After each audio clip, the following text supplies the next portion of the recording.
Hello, 3DMJers. This is Andrea Valdez, and I'd like to welcome you to Season 12 of the 3D Muscle Journey podcast. We are kicking this one off with a bang, as Jeff, Alberto, and I will be discussing one of the more sensitive topics to be examined on this podcast, and that is the role of gender differences in online physique sport coaching. This isn't by any means an aggressive stance on males versus females or a lesson on physiological differences between their bodies or anything of that nature. We genuinely and truly just wanted to have a conversation that might open up the doors for people who feel limited by working with the opposite sex as coaches or athletes. Some common situations that we have observed or encountered in this industry include female coaches who would like to work with male athletes but don't feel like they're trusted to do so, male physique coaches who would like to work with female athletes but are intimidated by their physiological or behavioral differences, female athletes who are nervous about sharing their full experience with male coaches, male athletes who are nervous about working with female coaches because of societal pressures, and other similar situations of this nature that people might find difficulties dealing with. We'd like to be super clear going into this, and you'll also hear it come up a lot of times throughout the episode, that we do not think anything is inherently wrong with females who want to work with females or males wanting to work with males. But in our experiences, those who do want to open up their coaching practice to both genders often find it a bit challenging, and we hope this podcast can give you some ideas on how to work towards those goals in an improved or different manner. Let's go ahead and get into it. Here is Male and Female Coaching with Alberto Nunez and Jeff Alberts.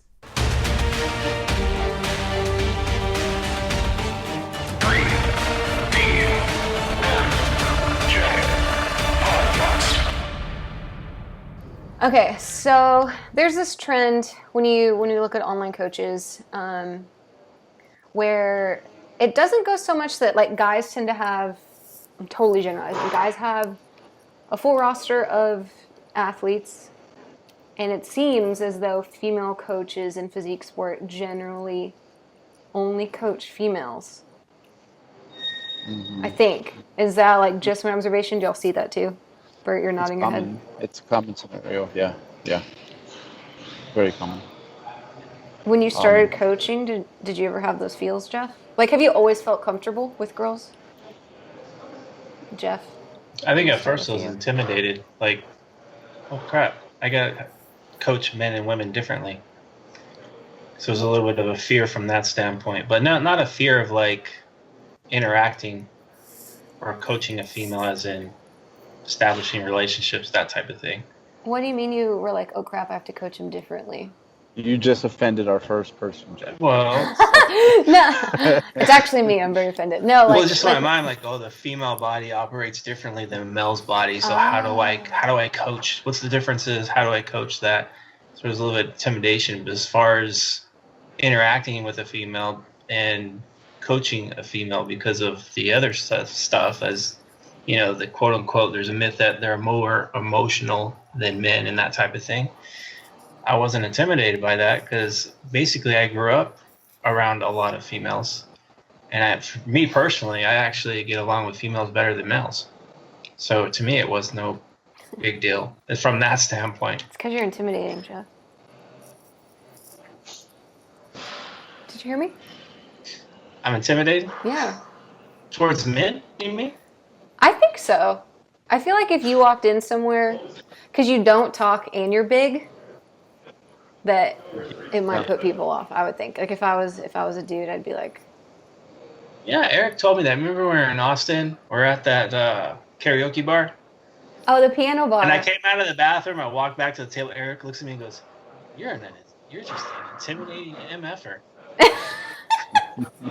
And you do have a walk, though, now that I think about it. I guess. But you just have to, when you're swole, you just walk that way. That's true. Yeah. It's the swollen Your stuff just weighs. Yeah. You know what? This is actually something, okay, it's sort of on, but not off topic, but sort of, but kind of. Like, I think you posted about this once, Bert. I know Matt has, August, like how because you love bodybuilding and because y'all have done it so long and this is your body, that you almost feel alienated because of the way you look. Yeah, I'd say so. I think you posted something about that. Yeah, like it's not exciting to. There was a time where it's like I can't wait to wear this because it makes me look like I lift, and like now it's like, it's just I'd rather people not even know, and it's just my thing. But unfortunately, at a certain point, people just Like when you take your shirt off, you're embarrassed. or like when you look like this shirt I have, I look muscular, and I'm like, like people look at you. It's Yeah. it's more like I don't like if I go somewhere to a store I don't like people looking. It's annoying. It's more of an annoyance. It's like, God, these people are just like, or they'll start asking a bunch of questions. You're like, I just want to get in here, get my It's the Yasso label. bars, and go home. I don't, Yeah. I remember that when I was Yeah. in prep. That doesn't happen too much now. But yeah. Or like randomly you'll be in a grocery store line and they'll be like, "How much do you work out?" And it's like, "Really?" Because I have a tank top on. I bet that happens to you a lot, Bert. Because Yeah, I was just you thinking wear the like, nipple shirts and stuff. Jeff doesn't wear what that out are and what about are like you do. what are nipple shirts? Like the Pop-Tart shirt, your nips are popping out the side. I'm pretty Oh, sure. you mean like the cutoffs? I don't wear those yeah. no more. Oh, okay. But I wear short shorts because they're comfy. Oh, yeah, that's true. Yeah, and yeah, that'll. You feel objectified. Yeah, it's like I do this for me. I do this to look cute. It's not for anyone else. You know? Hey, Well, well, like Jeff, when you said, I thought I had to treat females differently, and I know that when we talk about, I think the few times we've talked about recently, like our more general stance, I think, as a team is like we're not that different. Like muscle is muscle, regardless of your gender. It grows the Yeah. same way, stuff like that. But did you used to think that did you used to do it differently? I think all y'all did, yeah, at one point. yeah, I think. Well, I think you can't help but like your first female client or female clients like help, but like it's there. It's like shoot, this is now I got the girl coming up. Like you can't help it. You can't. I can't. But now it's like whatever. Jeff, did you ever do it different? Like programming wise and nutrition wise to start? Yes, interesting. Not so much. Really? Okay. But I had to learn more around like, okay, there's the cycle and all that kind of stuff. I'm like, okay. So in the beginning, I don't think we knew as much as we know now, obviously. Yeah. So in the beginning, it was like I'm making adjustments during their cycle, which I'm like, okay, now I know, okay, that's not probably a good idea to do that. So things like that I've learned over time, but I didn't know any different at the time. It was more of kind of learning as I go. Yeah. Um, And it's not like it was a huge change, but it's like one of those 2% kind of things that if you like, it's not like it was a bad call. It's like when in doubt, treat them the same kind of thing. But then you learned over time. Yeah, I never programmed like training like drastically different than a male. Okay, I still need to make sure that everything's progressive. I still need to make sure they're recovering, all that kind of stuff. And again, it comes down to the individual. Just like a male, it's like it comes down to the individual, how they respond, and what they can handle, etc. Yeah. And I'm gonna try not to be offensive, but and I'm a girl, so it includes me. When you said there's a myth that girls are more emotional, while on one hand, I believe everybody has emotions, right? And stereotyping usually can lead males to hold them in a little bit better or a little more often. Like, I don't think it's crazy to me to say that girls cry more. I'm going to be super, just my opinion. I feel like more often, like girls cry, including myself, as y'all know, and I get real pissed when I cry, and I can't help it. And then they tend to not want to be as fluffy in between, right? Because that's another societal thing. Like girls usually don't want, like guys like filling out their shirts better, and girls usually don't. And so again, I don't know if that's like more. I wouldn't call that emotional, maybe, but more like a psychologically different because of the gender differences in society. And then I don't know if it's more emotional, but like it's more easily seen Those are a couple of things I'm going to say, I guess. What I'd say is I think both parties are equally just as emotional. It just comes out in a different way. I remember my first experience with I guess the kind of emotions that you will see more common in females was I was training cross-country athletes. So I would go help out the cross-country team. And I remember one day we just had to stop the training because someone had to cry. And like all my girls, I was like, we're warming up and stretching. I'm like, what are we doing? And there's one in the middle that's just crying, and all her friends are there, and everyone's. And I'm like, I lost control of the mob at that point. I'm like, oh, I guess we're crying. So, so someone got in a fight or broke up with their boyfriend. So we, and that's something that I don't think would have happened with because I was in charge of just like the JV women. I don't think I could see that happening with like the JV men, right? Like, we're not going to, but males will definitely express emotion, but it's different. So for example, let's say at that age, something that I remember with athletes is like temper, male athletes, it's like, so it's emotion too, but we almost see it as a positive thing in a way. It's like, oh, he's, it's like whatever your name is, calm down, calm down. It's like, just take a few deep breaths and then you can get back in the, Yeah, like you view it as like aggressive. Yeah. Just like frustration and anger more. Yeah. But all those emotions mean you care, though. That's the thing. It's like you care about what you're doing. Yeah. So that's something that if I have an athlete that cries, I mean, for whatever reason, it's because you care. Yeah, and I know we've had guys do it. That girl, no, she was crying for other reasons. She ruined my practice. She didn't. Yeah, but I mean, like, I know that we're not going to call him out here, but we've had male athletes that we coach cry. Yeah. It's just less frequently. Like, if I see a dude cry, I'm like, oh shit, that's a big deal.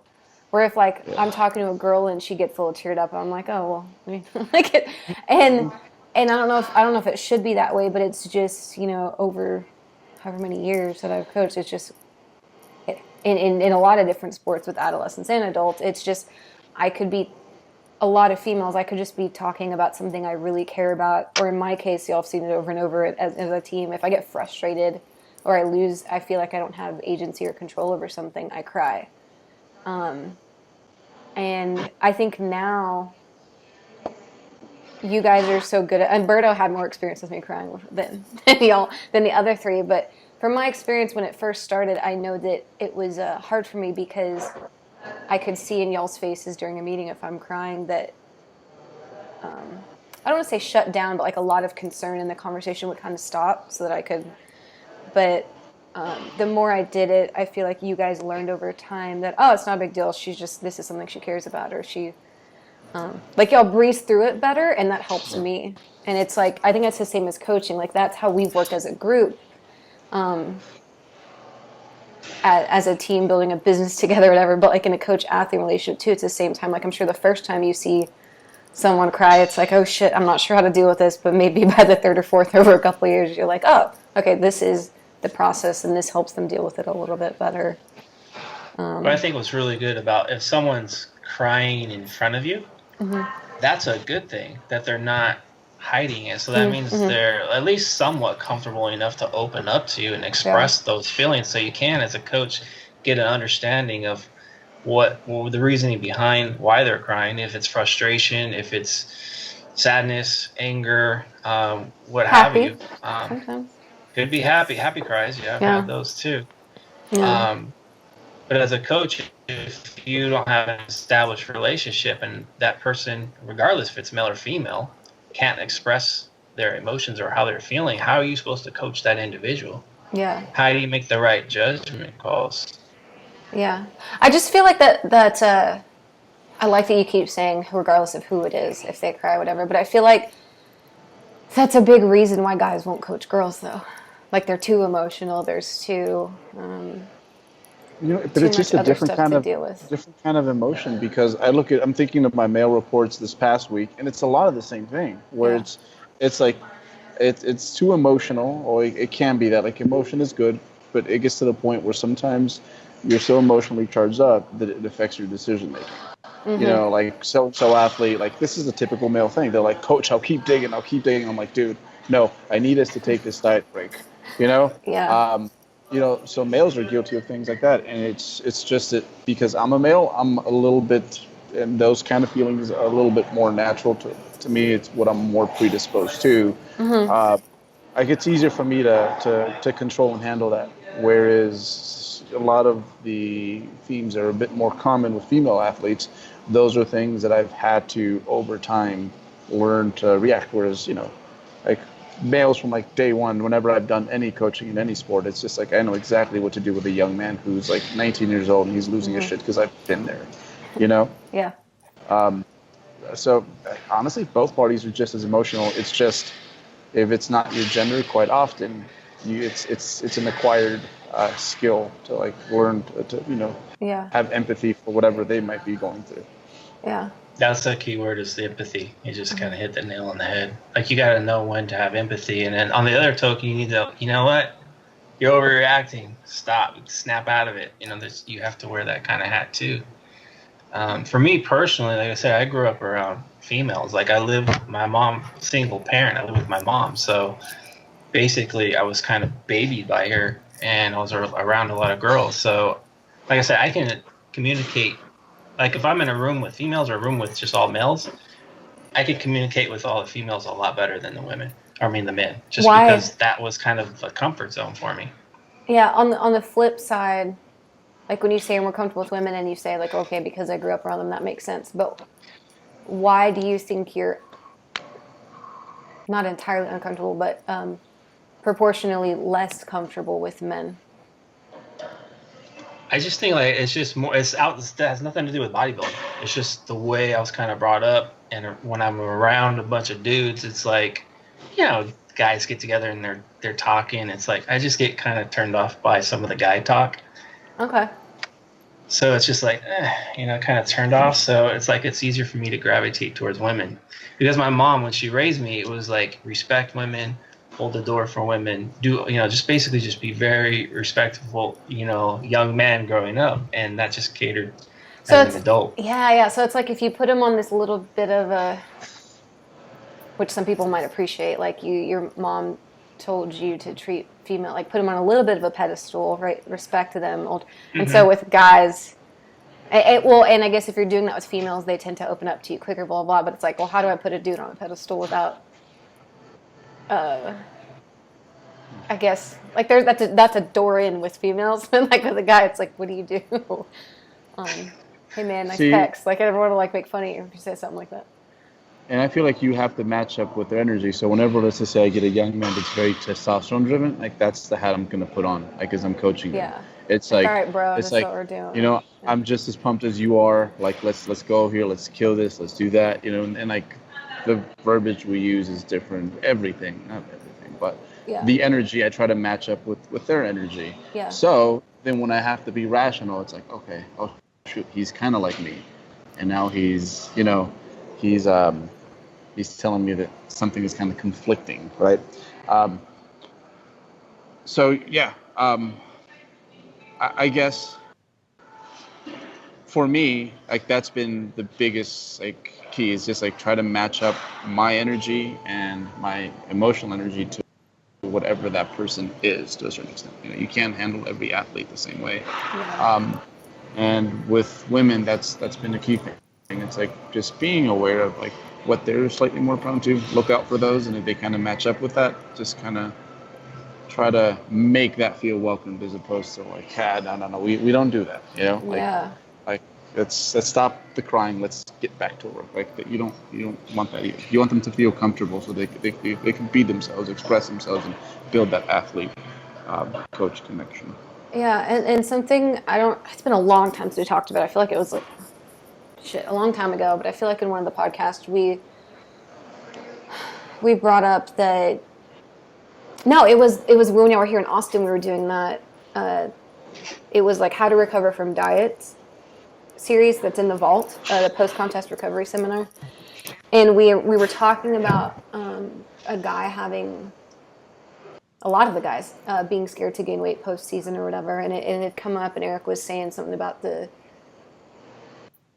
tendency that we see from males in physique sport to behave and have the concerns more like a female than most other sports, right? Because that might be how they got here in the first place. Like, a lot of people think like lifting weights is a dude's thing, but a lot of times the reason the dude gets into lifting weights is because he cares a lot about how he looks, and that's, you know, a typical female, or not to say typical female, more associated in general with girls not wanting to get fat. Like, we got almost all our dudes scared to get fat, you know. I just think that's a misconception. Yeah. And something I didn't think about was that's almost like male bodybuilders have probably more feminine tendencies than like a male baseball player or whatever, if I'm really generalizing the groups. Yeah, no, I would agree with that, because there's definitely things that I deal with sometimes. I'm like, I don't think I'd be dealing with this if I was coaching any other sport. You know? Yeah. Can you give me a couple examples? Let's see. Yeah, I think a big one is males comparing themselves to males physically, because I think generally speaking, males there's a well, they're usually all wearing clothes. Not only that, but like there's a bunch of things that like there's something about that man's swag that you admire and that you wish you had, but it's a bunch of things. Whereas with sometimes with male bodybuilders, like it's not just like, you know what, this guy, I'm a little envious of him, or he makes me feel this way about myself because he's competitively just better equipped. Like it's like to the point where it's like, man, I wish I looked like I stopped a room when I walked in, like, you know, so and so or something like that. Jeff. You know, like it's literally, it's like it becomes, especially during those early stages where, you know, like there's still a stronger connection with like your bodybuilding and how it makes you feel about, you know, the way you look, you know, like to me, I feel great at this point when I find a pair of pants that fits me right. Like to me, it's like, I look good, you know, and it's really no longer about like, do I look like I lift? But for a lot of guys, that is, like, especially early on, a big part of what drives them. And so I'll get a lot of that, like males comparing themselves to other males, like body-wise, which is just not something that's not as common with just your everyday, you know, Joe. Yeah.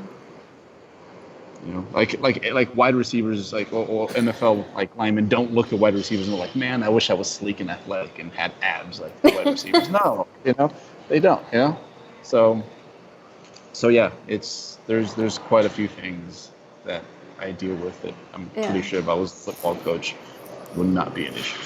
Yeah. Yeah. I'm trying to think too of like other. I had one dude one time. He was disappointed because his girlfriend pinched his fat when he was coming out of the show. I remember. I'm this. I'm like, oh my god, it's like for reals, like, but that's for reals. You know.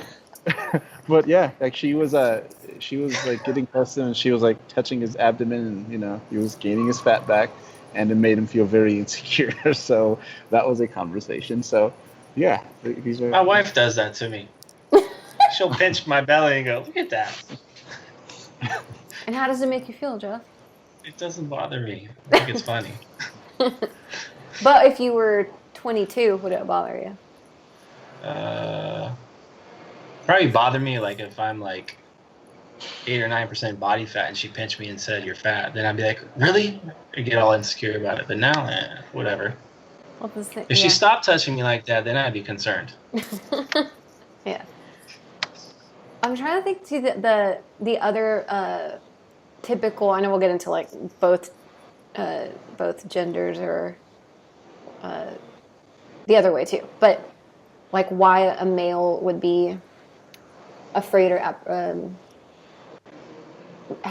be a dude only coach or whatever and be afraid to work with females. Like one would be that the whole emotional thing we've talked about and like the society and mentalities or whatever. But the other one a lot too is being afraid to deal with the menstrual cycle and not. I don't think it's more like in the tactics. I think it's more like the conversations that you have to have So I would imagine, I don't know, I would imagine, like, Jeff, the first time you had a girl, like, was it weird to ask someone who you've never met about, like, when their period is and how their Well, period's yeah, going? it's And like when it's kind of personal, right? So Yeah. you're like, but it's information that you need Yeah. as a coach in order to coach them more effectively. Luckily, I've been married 2 times, so I have some experience on that side of things. But yeah, it's hard to ask that question up front if that's someone you don't really know. Yeah. But I think a lot of people that we work with, they've listened to the podcast and they research the information out there, so they are aware that it's an important part of our job that they communicate that to us and that we know what's going on around that. Yeah. But back in the day, y'all didn't have the podcasts and the YouTubes or whatever. You just had to meet Yeah, it's like, okay, I need you to, on these weigh-ins, I want you to color code these certain colors for the week prior and the week of, so I know that, it's awkward. Like, hey, I need you to color code these. Yeah. Bert, remember? I've never had issues with that. It's like, because I need to know, and you're impeding me from doing my job. It's like, so it's, no, I've never had any issue with that. Like, and straight up, like, I'll Skype with someone, and like at some point as I'm like just typing away, I'm like, so are you regular? And it's like, whatever, Yeah. And yeah, so it's no. I think what was probably the most daunting task to me was just like in my own head questioning the difference, physiologically speaking, between women and men. Because prior to anyone else, like it was just me that I worked with, right? It was just my own physique, and like I am as typical of a male as it gets. So I'm like, oh, like this is way on the other side of the spectrum. Some females, like, do I know enough? And what if there's certain things that like I don't know just because we as a whole don't know? Because I definitely did my best to get out there and try to figure out what art. Yeah, that's a good point though. It's like education. Like if something scares you, learn about it. Yeah. But nevertheless, I still felt like, what if there isn't enough? Just because a lot of stuff is like, in regards to like just like researching what's out there. It's like it's male dominant. Yeah. Well, and I guess too, I should clarify. Like, it's not that we're saying it's bad if you're a dude and want to specialize in men, or if you're a female and want to specialize in coaching women. But if that's a choice because you're like, I really want to, again, I want to specialize, just like how some of us don't work with powerlifters, we only work with bodybuilders or whatever. Like it's a choice, but it's more like, I hope this podcast can bring some light to people who want to be good for everybody, but do have some fears or some questions or whatever. Like I still have fears about coaching men sometimes. Just depends on the person that I'm coaching. Because there's men out there that are just as hard, if not harder, to work with than some women. What do you mean? In what ways? Just it could be like physical, just their physicalities, stubborn bodies, things like that. It could be the mental side of it, the emotional side of it. Again, it comes down to, in my opinion, individual more so than I'm more fearful of that than I am, it's a male or female now. It's more of like, okay, this person's body and this person's like emotional and mental makeup. Yeah. Do I jive with this person well or not? And like Berto said earlier, I have to try to match up to the personalities. Mm-hmm. And I would say for the most part, I have a good handle of working with a multitude of different personalities. But there's always like the one where it's just like, okay, I just for whatever reason, this person doesn't gel with me. I don't gel with them. Mm-hmm. So that's more of a fear for me than it is actually the male and female thing now. Because I've had a lot of success coaching both male and female. And I think it just comes down again to the relationship you're establishing, the communication, and the judgment calls, the macros and training, all that. That's kind of like second fiddle now. Yeah. Hey there, listeners. The 3DMJ coaches are just a couple of weeks away from our next filming session of Lifting Library Editions, and we cannot wait to share them with you. The Lifting Library is our all-in-one video course solution to perfecting the essential movements and exercises that every bodybuilder needs to know and execute well. Once you buy this thing, you have lifetime access to the course, which will increase in size, quality, and price year after year as it grows. As of now, there are 12 chapters in the course. It's only $49, and that is the lowest it will ever be. The library includes extremely high-quality video tutorials for every movement, key performance strategies for executing the lifts correctly, and most importantly, detailed programming considerations that will tell you exactly how and why you should include or not include certain exercises into your training program. So go to liftinglibrary.com, sign yourself up now for lifetime access, and every few months you'll be notified of when you have new content in your course so you can log back in and build upon your training education for years to come. Again, that's liftinglibrary.com. Go there, sign yourself up now for the free trial today. Personally, I guess because I'm the only one that can speak on the flip side, because I'm the only girl of us, but I've never... No. Please? Okay. I was going to say, I've never felt weirded out by coaching a male, but I know a lot of female coaches are. And what's weird is that's almost more easily accepted, and I can't think of the common... like with guys, it's like really easy to think of the fears that they would have with females. And I think I'm trying to think of it the other way, like what would make females feel like they could only coach female? Like, what would be the fear with guys? I think I know what that would be. Talk to me about it. And that's just because we always assume that, like, the leading expert in any field is a male. You know? Yeah, Like, good point, yeah. You know? So I feel that that's always a huge advantage for me, is that when, I am speaking with a female athlete, back of her mind, because that's just the way society rolls,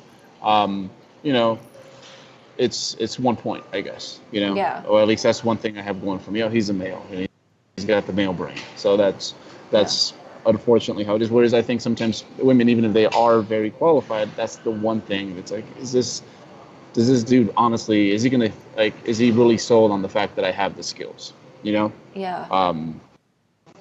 So I think that's a huge one. I never felt that way, which is really nice. And I'm sure also I have the advantage of being associated with the 4 of you males.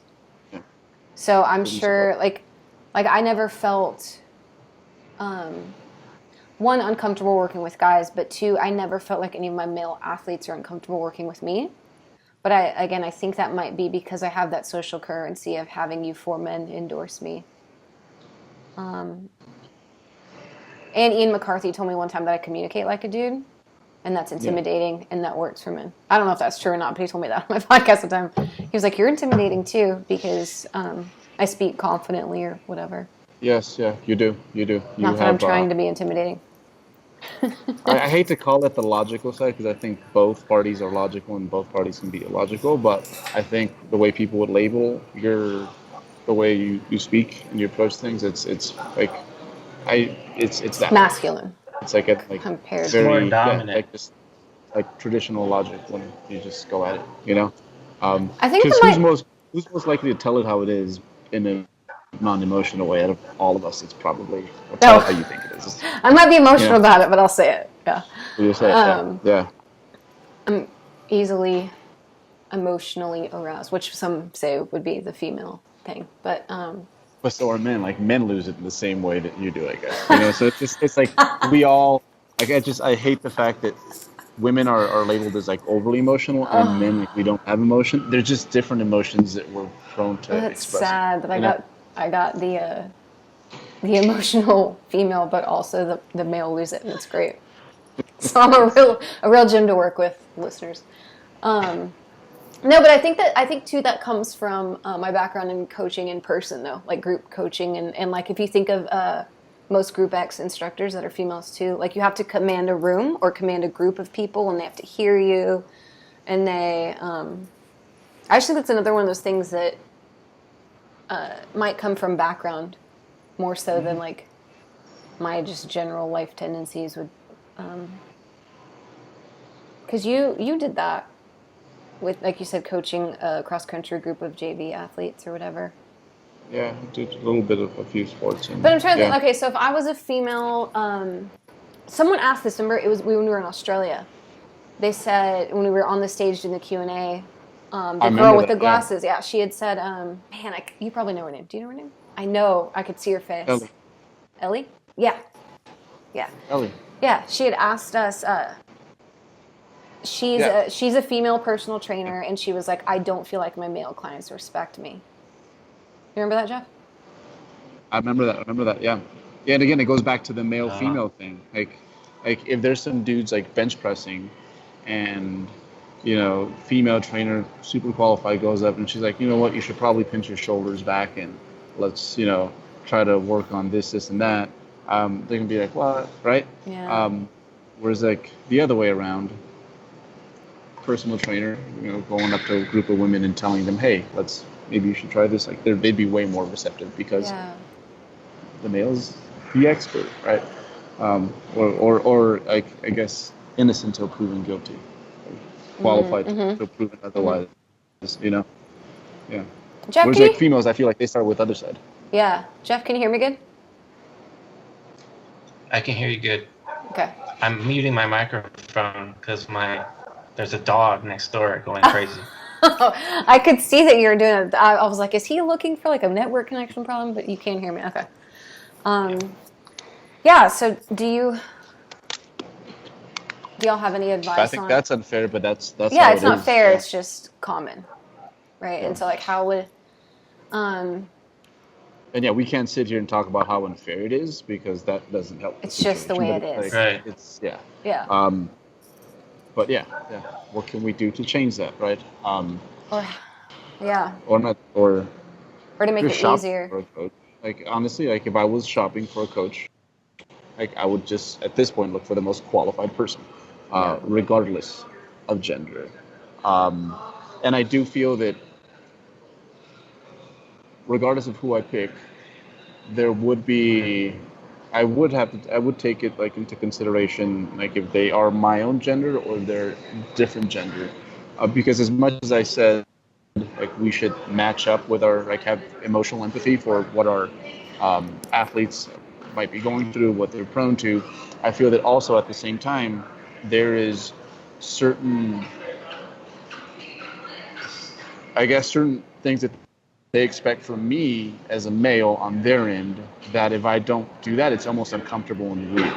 Like there's like if I was working with a female coach, I'd expect a certain, we do things right because she's qualified, right? Mm-hmm. But along with that, there'd be feminine energy of some sort. Mm-hmm. There would be certain things that I'd get from her that I wouldn't get from a male who's just as qualified as her. And like on my end with my female athletes, that is definitely something that I like. There's like one thing that I feel my female athletes appreciate a lot more than my male athletes is when I just like freaking like take control and like build up confidence, and they really, really appreciate that. I'm like, you know what? No, this peak week's gonna go fucking right, and we're gonna fucking nail it, and you're gonna see, and they appreciate that, and that's like my masculine energy coming through. It's like that's control. That seems positive, like being, like just being straight on with the situation. Yeah. Right. No dancing or sugarcoating or whatever. Yeah. So just nipping it in the bud. I think that's a very like a trait that we associate with males. So as much as like I want to, make them feel welcome to be themselves, at the same time, I need to make it so that they feel the same way about me, mm-hmm. and that they, and to be honest, it's like I don't even really have to do that. It's just something that they expect on their end, on their end, And when I actually do the, hey, by the way, I am a male thing, whatever it might be, it's usually very, very well received because it's just comforting. It's normal, and it's all confines of being qualified. And man, and I'm trying to think too, like I guess how fortunate I am, because in my brain I'm like, okay, so what other female coaches have coached male bodybuilders to the stage? And I maybe because I don't know the industry enough, like I'm trying to think, oh shit, I was really lucky that I've been able to do that, because I think without the guys, I think without the the blanket of 3DMJ, I don't think I would have had that opportunity. Even though I personal trained guys, even though I've had a lot of body comp people before I was a member of 3DMJ that were males. Females coaches taking a male to a stage, I think, is a really unique thing I've been able to experience because of you guys. My friend Tina, she's Joey Flex's other half. Oh yeah. But anyhow, yeah. She teaches that's male powerlifting. So yeah, when she just recently started to coach powerlifters, and I remember like she was showing me her athletes. I'm like, hey, kudos to that young man for like being like, I'm gonna go with her because I think she's the most qualified person for me. I think it happens a lot more in performance sports. Yeah. But even then, it's because it's a one-on-one sport. It might be like not many like boxers have like some chick in the side, telling So, well, there's been a few, like one of the best Olympic weightlifting coaches. It's like a legend here. Her name's Ursula Garza, but is a female. There's a really good Canadian CrossFit coach that has people in the CrossFit Games. It's a female. She has male athletes there. So, I mean, it's, and like I said, Tina, I'm trying to think, but see, overall, those are like exceptions because think of an NFL team that has a female coach. Well, but a female's never played in the NFL. Or basketball, for example, Yeah. Yeah. So it's not common. It's not, but I wonder if it's also like our billboard too, right? Like a guy's not going to look at me and be like, oh, I want to look like that, and a girl's not going to. Actually, as a girl, I look at dudes and I'm like, fuck, I wish I could. But you know what I mean? Maybe that's it too. Like you said, when someone's on the hunt for a coach, they're looking at someone who's done what they've done. No, I can see that, but at the same time, it's like, hey, like she was an IFBB figure pro like in the early 2000s, like I think that would be enough to get say a young dude male who's trying to jump on that physique stage or something. Like I don't think that would you do want some sort of relatability, I feel, and gender is one for sure. Right. And like what have you done as an athlete? Have you walked the walk in some way? So but I guess what I'm trying to say is like it shouldn't, like if you are a female coach and like you should like go for it, like leave it open, like unless that's not what you, for your own personal reasons you don't want to work with male. I was going to say, what's another thing that's hard to because I'm thinking about it from a business, right, is like you said, that people are generally looking for someone who they can relate to, and usually if a female sees a jacked, amazing-looking female, they're like, oh, I want to reach out to her, and vice versa with the guy. But also, too, it's like if you're building a business, a lot of the times I don't know, chicken or egg, like build it towards your market, too. So, like, if I am a female coach, and I've naturally, because I'm a girl, I've acquired a pretty big female client base, but now my website is like purple and I talk about how I can help you deal with body image and blah, blah, blah. Like a dude's not, whether you're qualified or not, like that's not the website they're going to feel cool submitting an application to. So I guess that's something to think about. If you primarily have female clients but would like to open your doors up, are you only welcoming females visually in your marketing? Yeah, that's something that I see with me sometimes because I'm like, shoot, like I need to be better at that because I do enjoy working with my female athletes. That's another thing though. You guys before me, with posing your female athletes. Oh yeah. How would y'all deal with that? Jeff, I want to hear you. Well, figures not too much different from the symmetry around male bodybuilding. Just a couple little tweaks and you're there. So that really for me was not an issue. It's a non-issue. Bikini is a little bit different. We do have a basic guide that one of my former athletes created for me to use. I know it looks good, I can adjust, but I do have a lot of my bikini athletes refer out to get because getting in-person coaching for bikini posing is a little more ideal, in my opinion, than doing it online. So because there's the walk and all that, I just feel comfortable. It's less standardized. Yeah. So the bodybuilders, like female bodybuilding, figure, I mean, yeah, that's not an issue, because I've been doing that forever. Yeah. I would still say figure there's some things that would help that beyond just the symmetry pose. Like there's a little bit of femininity that tends to go a long way in some figure things. Like you're not going to teach a girl how to walk in heels. But that does matter, and it is important, and it sticks out like a sore thumb. So,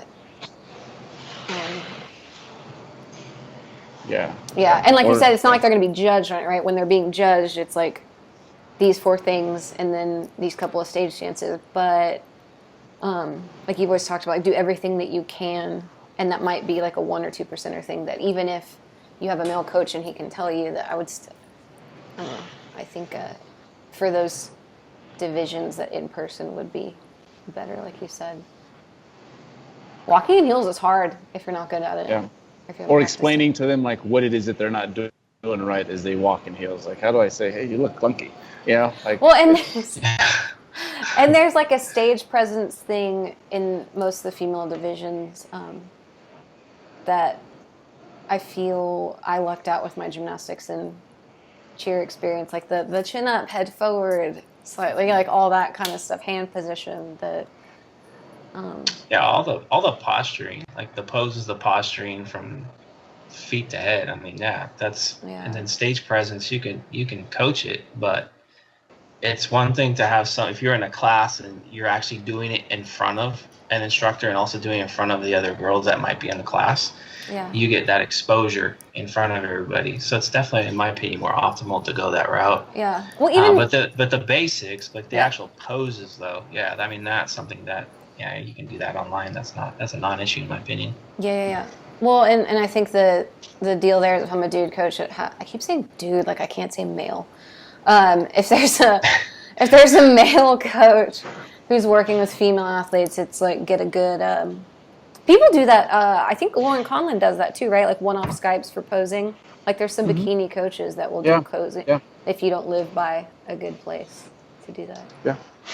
I have one girl, my friend Lauren, who, whenever I get a bikini, goes like, just go see Lauren. Yeah. What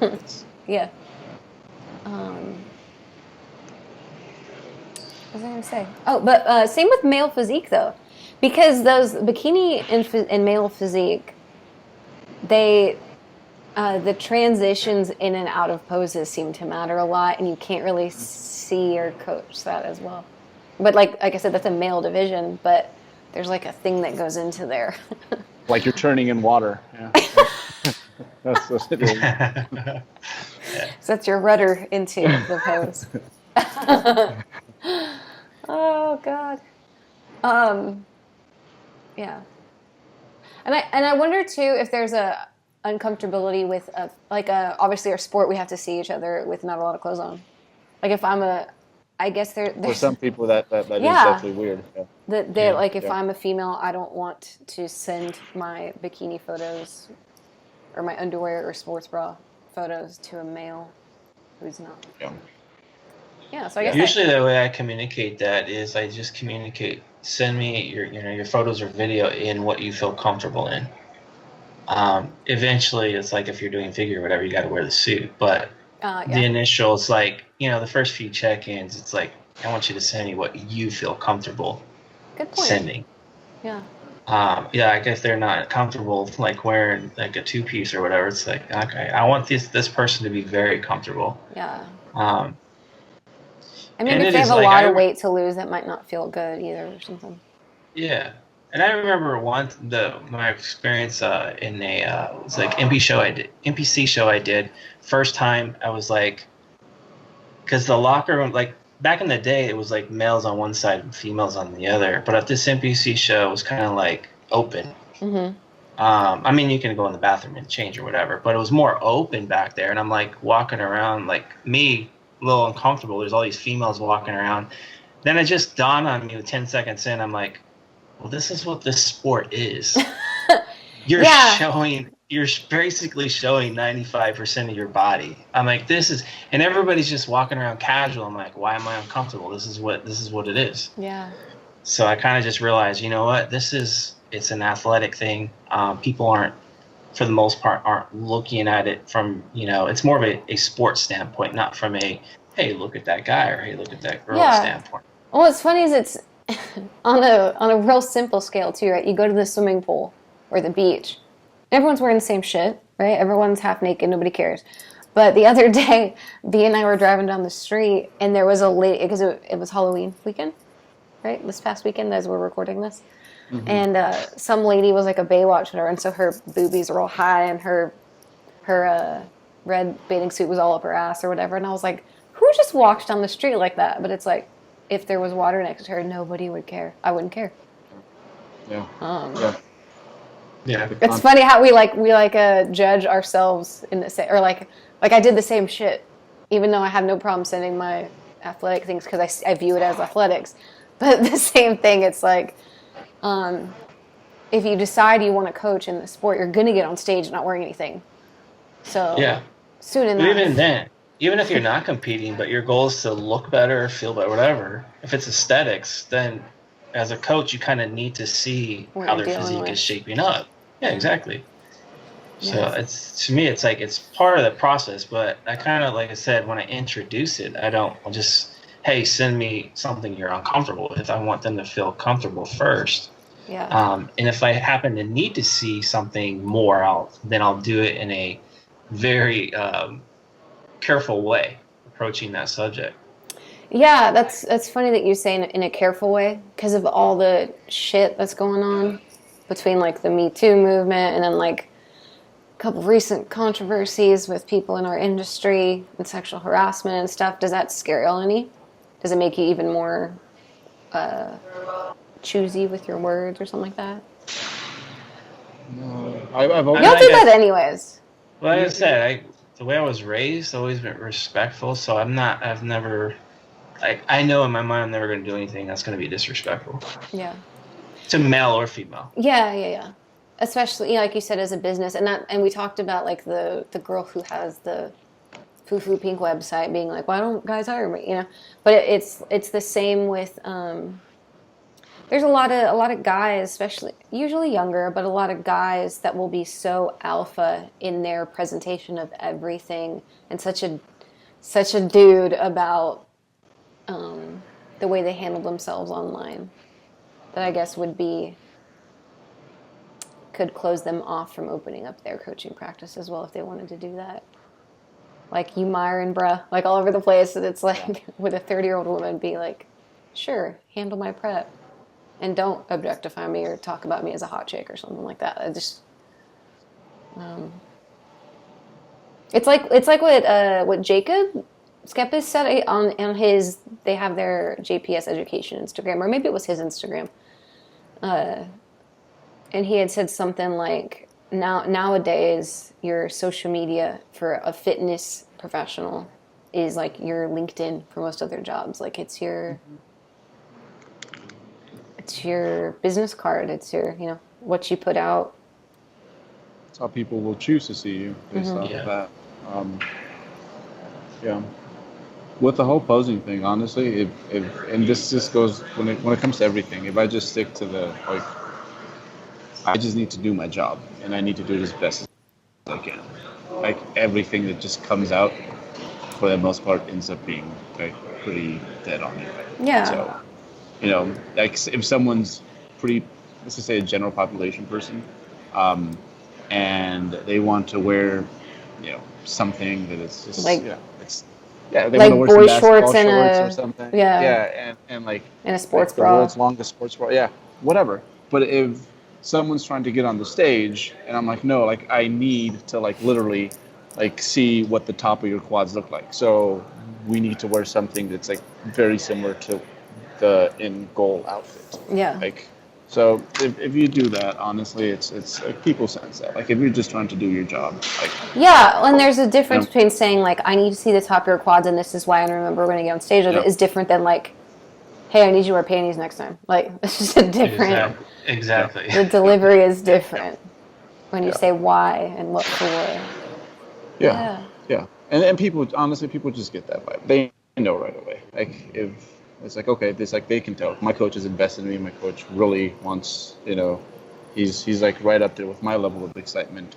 Um, he's doing his job. Like I think that that eases like whatever the issues a person might be having with, if they come in with any issues, like, regarding like, oh, it's a dude, oh, it's a chick, Mm-hmm. if the coach like freaking cares, like people can tell, Yeah. you know. Yeah. I wonder, like, going from we've talked about like the fears that a coach might have going downward, but like what about the other way? Like, if I'm an athlete, if I'm a female and I'm working with a male, what am I concerned about?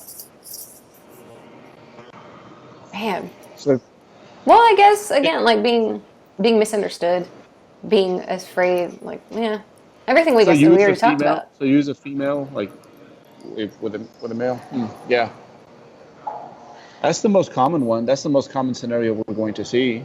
Um, and I do feel that for anyone who is shopping around for their next potential coach, I honestly, I think first things first is just find the person that you feel is the most qualified. Yeah. I don't be, getting your 12th choice because, you know, they're the same gender as you. Like if they're good, it's because they're good.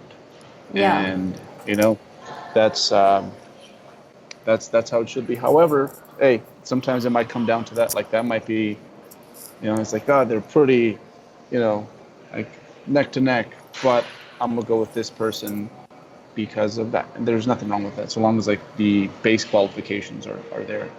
Yeah. Because I think as a consumer, like whatever you're most comfortable with, because like you said, because it's such a psychological sport. Like we were talking about with Eric, remember he was saying like with therapists though, he's like when you're thinking like when you want to start taking therapy, some people are just more comfortable talking to a female if they're a female, and vice versa. Or maybe they were like Jeff, raised by their mom, and if I'm going to go and bare my soul, I would rather actually speak to a female because I know I'm just more familiar with that or whatever. Okay, cool deal. I think we've done a good job so far. Yeah. Do you feel like it's complete?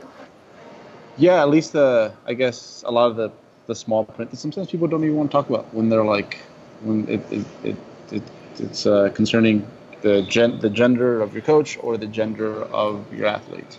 But I don't think you should feel guilty if you do have a preference. Yeah, yeah, that's the thing. This is like if you're wanting to be more open as a coach to both sides, or if you've thought about it and were a little concerned, or if you're a girl who's thinking about hiring us, but you're like, they only have dude coaches right now, I don't know. Hopefully this eases your mind or brings you, maybe it just brings up things that you need to get clarity on too. Like, okay, I'm going to hire a male coach, and after hearing this podcast, hopefully you go equipped with some questions and things you make sure that you have in place so that it is a good relationship or whatever. I think it's a good discussion that we're like it's opening the door to the more discussion on the topic. Yeah. And because there are like I've had female clients that have gone through like the Shredded by Science Academy, but it's got to be hard for them to think like, okay, how am I going to coach males? How do I even get my foot in the door for that? Yeah. Because of how everything has been. So I think just this podcast can kind of open the door, create conversation, and we might start to see in the future more bridges crossed both ways, which I think will be a good thing. That's how people get better on both sides. Yeah. And I think maybe practically, or like as a takeaway or something more tangible from that, which we've talked about in a lot of ways, but it's more like exposure and education, right? So like getting your SPS certification is a lot of education, which is great. But then like the exposure sometimes, and like Bert said, it kind of sucks this way, but maybe you have to get a male cousin of yours to work with you for free, or maybe you have to work at a 24-hour fitness or some gym that divvies people up for you that will give you male athletes. You don't have to market to them. Or it kind of sucks that you have to go backwards sometimes, but when you develop that track record, then like y'all said, nobody asks then. Like once you've, when you go to our Instagram and you see like 15 great female athletes there, I don't think people look at 3DMJ and you're like, but can they coach girls? Like it's like we have it. It's obvious. Yeah. So I guess it's like you develop your portfolio like anything else, right? And honestly, it just goes. I just wish the consumer were smarter, because or more well informed, and they knew what they were looking for. Because we see people picking their coach for all the wrong reasons. You know, yeah. Pick this guy because he's huge, and it's like, no, please. Or because he's a good competitor, or she's a good competitor, if they've never coached. Like, and that's a good point. Like, oh, this person's really famous and they've been on stage, and it's like, but who have they coached to the stage? And that's nothing more frustrating to me than when I get some sort of like private message, direct message, and they're like, "Do you coach?" And I'm like, "Someone's about to take your money," Like that's the first thing that pops into my head. So yeah, you need to be a smart consumer, and I think honestly, the more you just look for people who are qualified, the less the gender thing is just it's going to matter. Yeah. And read posts. Don't just look at pictures. Man, that one gets me every time. Yeah. Like there's lots of people that look great, and I like read their stuff. I'm like, oh, this person's a moron. Mm-hmm. Or they're a regurgitator. Like they just say things that other people have said, or they just tell you what they're doing, which nothing's wrong with that. I could help you get perspective, but or even like little things, like if your coach is passive aggressive, like that would piss me off as a consumer. Like you'll see people with their Instagram posts like, this is gonna piss people off, and I'm like, really? Like aren't we adults here? Like isn't the goal to like professionalism, Yeah. And it's funny, it's me saying that of all people, but like there's a line there, like you know where it is. No, but professionalism is different than being stuffy. Like that's professionalism. Yeah. Like you've said, there's you're discreet about things you should be discreet about. You are empathetic about things you shouldn't be. But you also have a sense of humor and great hair, and that's okay. Yeah, you got If common my coach sense. is not aware, that would freak me out. Good. You have just common sense. It's, Yeah. And we have a code of ethics, and we have all our I think all of that goes into professionalism. Is like our business is also professional and protected and long-standing or whatever. So there's a lot that goes into it. Yeah. So there should be many moving parts into it, and not just like what kind of innies or outies, Okay. Thank y'all for joining me in this conversation. Do you have anything else to add or anything to close it out with? They're just staring at me. Nothing. Jeff, you did such a good job. Thank you. Bert, your hair is beautiful. Thank you. Hey, that's why the women feel comfortable around me. It's the only reason. See ya. That's what Thanks so much for listening, guys. 3DMJ prides itself on keeping this show, our blog, and our YouTube channel as free and relevant sources of information for our community week after week. We also release additional free video courses as often as possible at 3dmjvault.com. If you'd like to help support our mission and our work, please consider becoming a monthly patron of our endeavors. Go to patreon.com/team3dmj and donate as little as $1 per month to our cause of helping educate and grow the drug-free bodybuilding and powerlifting communities worldwide. You can definitely choose to donate more, and if you do so, we'll send you discount codes for future use on any of our paid products. But any little bit helps, and we appreciate your monthly support in any amount that you see fit. So again, you can start assisting the team at patreon.com/team3dmj. That's patreon.com/team3dmj. Thanks for sticking around, and we'll see you in the next show.